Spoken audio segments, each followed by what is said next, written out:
Hey, listen to Wrestling Roundup on FreeFM, ArrowFM, and MPR. As always, I'm Grady, and live on Skype we got Josh. Hey. We're gonna start off with a little bit of SmackDown, and primarily in the Intercontinental Championship scene. Jeff Hardy, AJ Styles, they were meant to be having a match for the title until Sami Zayn made his presence known. Well, which time did he make his presence known? Throughout the entire show. Yeah, let's see here. Started off with yelling at the production crew for the Intercontinental Championship promo. Then he came out before the match began and protested the match, basically. Then, as the match was going on and it looked like AJ might have a chance to win back his title, he gets Sami Zayn comes out of nowhere after being shooed off by apparent authority figure Adam Pearce to attack AJ Styles, which gives him a reason to be inserted into the unification match. And then Jeff Hardy randomly passes out, diagnosis with dehydration, and then Sami Zayn comes in and attacks him while he's in the trainer's room. If this sounds like it makes no sense, there was just a lot this week. Yeah, it was about 5 segments in a row that all this occurred. It's making great television. It's exactly what I was wanting when Sami came back. And we're going to have one heck of a unification match. It'll be a ladder match. We know it's got to be a ladder match. Jeff Hardy's involved. It's got to be a ladder match. Yeah. And there's 2 belts. It just makes sense. It's going to be a triple threat ladder match for both titles. Winner take all. Become the true Intercontinental Champion. Well, speaking about 2 titles, tag team champions hold 2 titles, sort of, kind of, maybe. And Shinsuke Nakamura and Cesaro, they didn't really have a great week this last week. No, let's see here. The Lucha House Party randomly gets a one-on-one match against them. Kalisto declares himself the leader of the Lucha House Party. Definitely no heelish omens there. Of course not. And apparently Cesaro and Nakamura set up a Champions Lounge thing, which is completely out of character, because why would they be doing something like that? Which got wrecked by the Street Profits, who provided just the right distraction for this surprise roll-up number 1,552,223 to score a win. And the Lucha House Party beat the SmackDown Tag Team Champions. And then they went to Raw. And then even on Raw, they still had no luck as the Street Profits won the Champions versus Champions match they ended up having. Yeah. I don't know what the plan is for going forward. Is it going to be a unification match? Or are we going to have like the Lucha House Party versus Nakamura and Cesaro, and then what do you do with the Street Profits? Put them up against random people. I don't know, I got nothing. What is it? We're recording this on the 17th, New Zealand time. This will air on the 18th, presumably. And 27th is Clash of Champions. So we got one more week of content before the pay-per-view. 2 SmackDowns. 2 SmackDowns, 1 Raw. Not a lot of time to build, especially for the Street Profits, who at the moment don't have any solid feud with anybody 1 week out from the pay-per-view where they have to defend. Yeah. So it'll probably be some randomly shoved together match for them, I imagine, if it's not champion v champion again, but I don't know. It seemed pretty straight up between the two of them, and I don't really see how you develop that much further from where it ended up. I don't know. Throw on a random NXT tag team. Yeah. Easy. Just mix and match as you need to sort it out. Bring up Breezango again. They were up and down and up and down. It's that'd be kind of hard with them being the NXT tag team champions. Maybe they win and go double. So, yeah, I don't see that happening, especially with a takeover coming up. Yeah. But they were successful in retaining their titles on NXT this week. So, yay, you got one title defense for your boys. They did last longer than a couple of weeks as champion. They are continuing to chug along. They've got this. They actually had a graphic on screen that said 21 days as champion. Now, if you're telling me to bring up a random NXT team, right, I'm gonna have to suggest what I think is one of my favorite parts on NXT at the moment, and that is this weirdly developing love-hate relationship between Drake Maverick and Killian Dane. I could see maybe that becoming like some sort of tag team in the future. They're still in the filling out process. We need more weeks. The Undisputed Era. Just a random tag team. You don't have to have them win. Just have them fill a spot. Yeah, it's interesting because, we are 1 Raw and 2 SmackDowns away from Clash of Champions, and we've got 4 matches announced so far.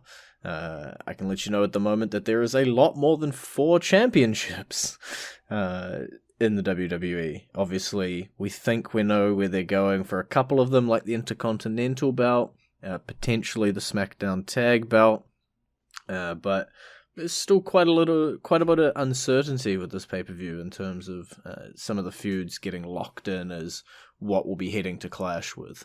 Yeah. But one of the matches that we do know will be at Clash of Champions. Bayley will be defending her SmackDown Women's Championship against Nikki Cross.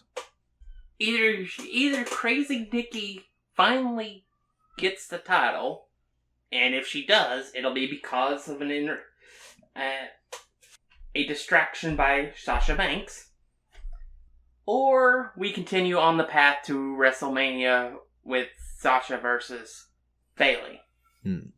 It all comes down to whether they want to use the championship in that feud between those two or not, because in theory could go without the title, in which case, as you say, Sasha costs Bayley the title to Nikki here at Clash, or they keep it going and the championship is on the line when they do their eventual feud at the end.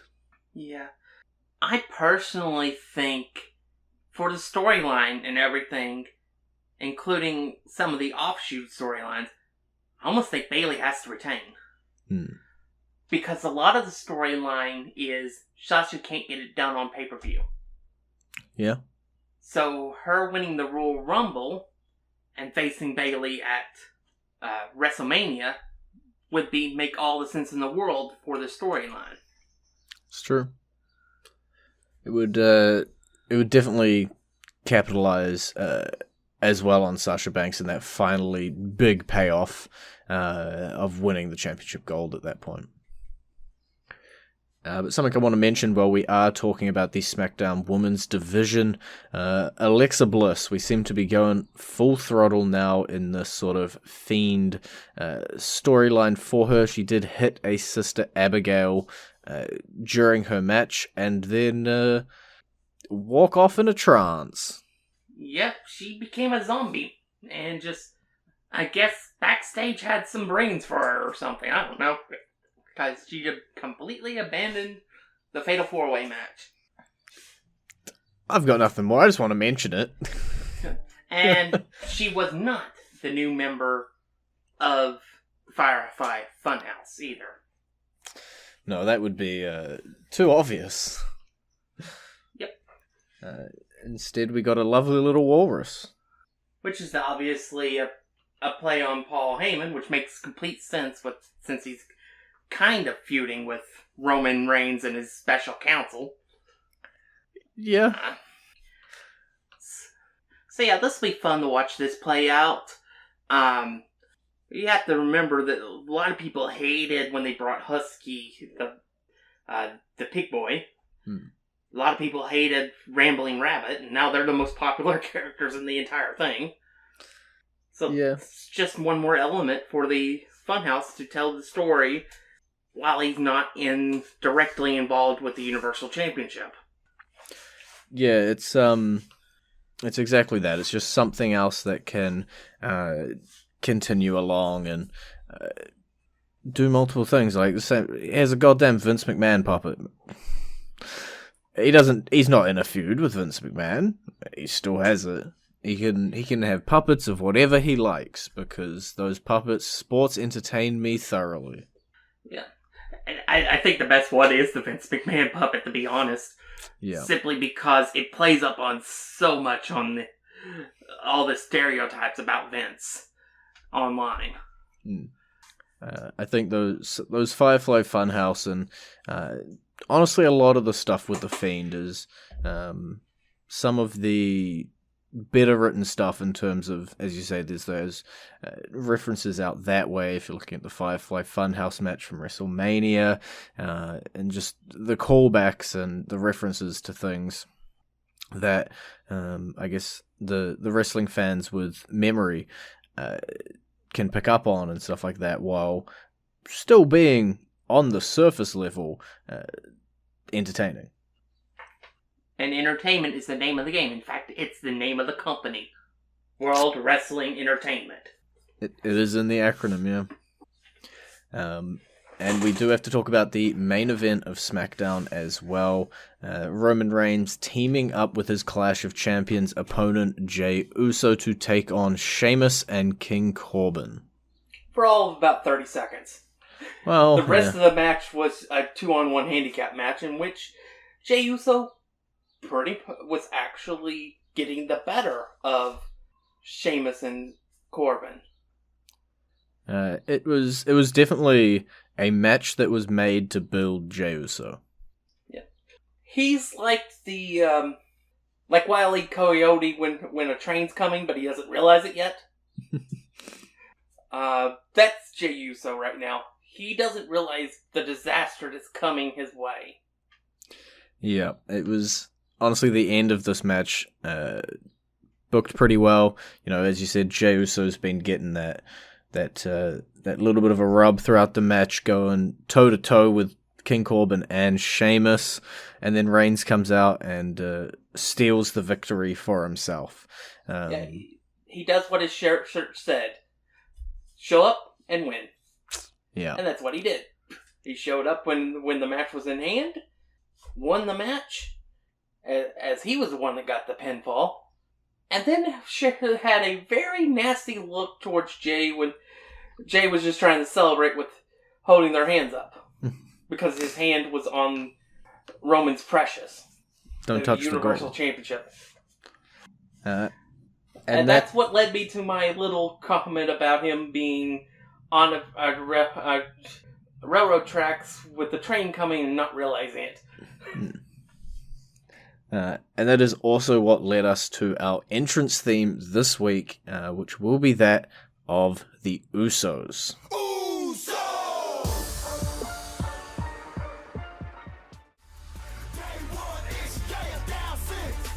And you're back with the Wrestling Roundup on FreeFM, ArrowFM, and MPR. I'm Grady, he's Josh.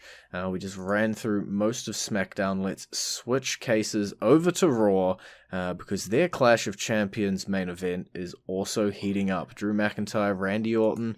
Will Randy make it? Will he? Won't he? Or will Keith Lee find himself in that match? Who knows? It's definitely a possibility. I would rather him not put Lee in the match. As much as I'm a supporter of Keith Lee, I don't think it would be very wise. I think I don't think Randy Orton is going to be pulled from the match. So I think if if they take the direction to change that match, I imagine it will head into a triple threat kind of scenario.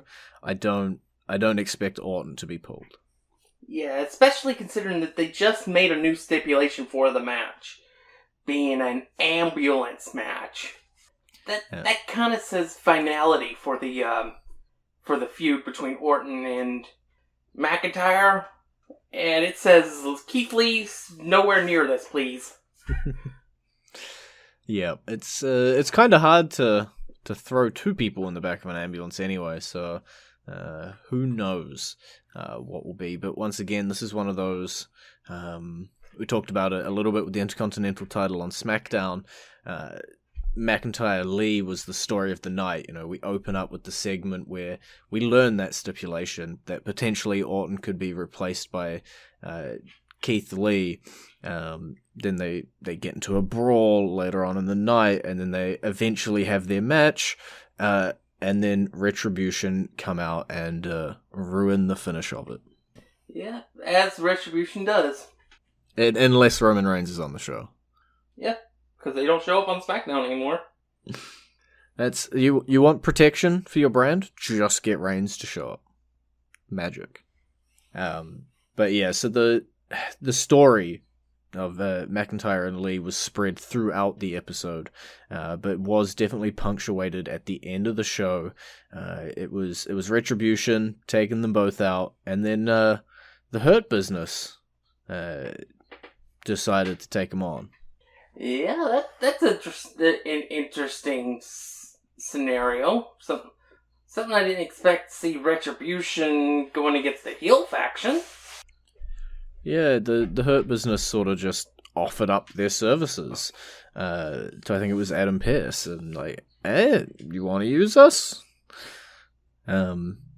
Which I guess from the Hurt Business's sort of kayfabe, hire us and we'll do your job for you kind of thing. It works out for them, but I don't know where you go forward with Hurt Business versus Retribution unless you commit to, as you say, heel faction versus masked invaders. I don't know. I think we do need to start spinning the wheels a little bit on the storyline. After all, Survivor Series isn't that far away from here. It's only like 8 weeks. Yeah, we do have to see what we're going to get there. We know there's obviously 4 members of Hurt Business, which is already a pretty good bulk to take on Retribution, or at least that's what I would have said until they multiplied and have so many goddamn members now. So many body doubles. But if we're also taking a look at other parts of Raw, Braun Strowman, Raw Underground, also quite a bit of a story. They linked up, that SmackDown superstar Braun Strowman, and he sort of just wrecked shit on Raw Underground. Yeah, well, they have to find something for Braun to do, and apparently he's going to be back next week, too. Yeah, he's got a match for next week on Raw Underground all booked up and ready to go. It is what it is. I don't quite know what they're going to do long-term with Strowman. Is this him moving to Raw? Is this him just appearing to be shown as a monster? I don't quite know what we're doing with him. I think he described it as he does what he wants to do. That's true. He does do what he wants to do. So yeah, I think it's just him showing up somewhere because he just wants to do something. He just wants to cause chaos. And talking about chaos, the Riot Squad, they've already got their Clash of Champions Women's Tag Team Championship match all booked up. This week, though, they had to take on Natalya and Lana, attempting to cause a bit of chaos and show Jackson Baszler what they would be up against. Instead, though, the champions were the ones to make the statement. Yeah, it's definitely an interesting dynamic our champions have. They're still going full-blown Team Hell No, I am the champions. But they can still do things that benefit them. Like beating up on Lana. Yeah. But yeah, obviously we're just stalling out a couple weeks. Unfortunately, Natalya and Lana were the sort of victims of this feud this week. But the big picture for that women's tag team division is the Riot Squad versus Jax and Baszler at the pay-per-view. And now we've only got one more week before we get to that match and get to see what those two are going to do together. Those two teams. Also going to put a little bit of mention into the Raw Women's Championship. Asuka took on Mickie James. A little bit weird of a finish, but if we ignore that part, all that matters in the end is that Asuka retained her title against the veteran Mickie James, and then had her new challenger show up. And we know that going forward, at least for the short term, I don't even know if she's going to survive a week, that Zelina Vega is attempting to take on Asuka. Yeah, Selena has a talent, from what I've heard, is a talented wrestler. So, this should be a really good match. But honey dear, you're not ready for Asuka.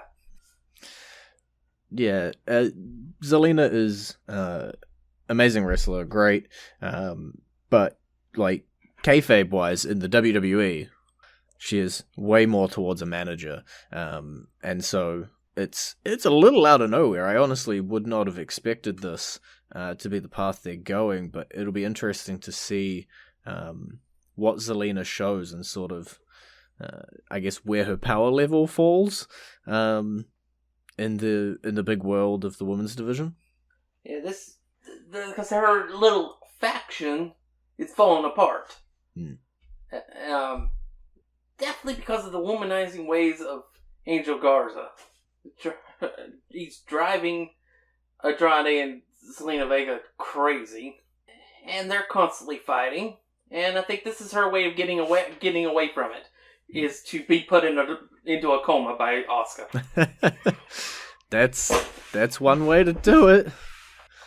And then we still got time. Seth Rollins defeated Dominic Mysterio. It was a steel cage match, and really though the story was once again what happened afterwards, where Seth Rollins beat the ever-loving poop out of Murphy. Tick, tick, tick, tick, tick. I believe your buddy there is a ticking time bomb. It's only a matter of time before Murphy absolutely snaps and destroys Seth Rollins. Yeah. And then we'll get an amazing match on a pay-per-view like Hell in a Cell between the two that will top Murphy's match with Roman Reigns, which is his best match to date. And then Seth will probably get some time off. Seth can have some time off. But yeah, it will be, we keep saying this every week.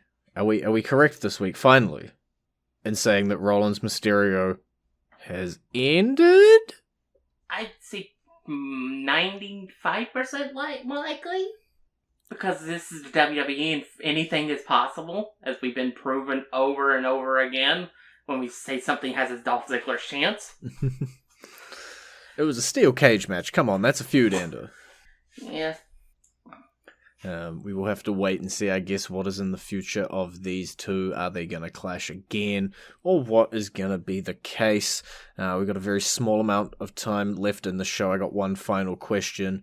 Bobby Lashley of The Hurt Business, the current United States champion, he took on Eric of the Viking Raiders this past week on Raw, made easy work of him. Who is going to be Bobby Lashley's challenger at Clash of Champions?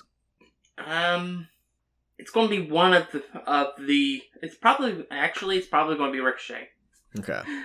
And it's going to be somebody that's feuding with them between Apollo Crews and Ricochet, and whoever it was that attacked Bobby Lashley during Cedric Alexander's match with Ricochet. Which assumes that Ricochet still has a back, because that was one heck of a lumbar check he received. So yeah, is your boy gonna win?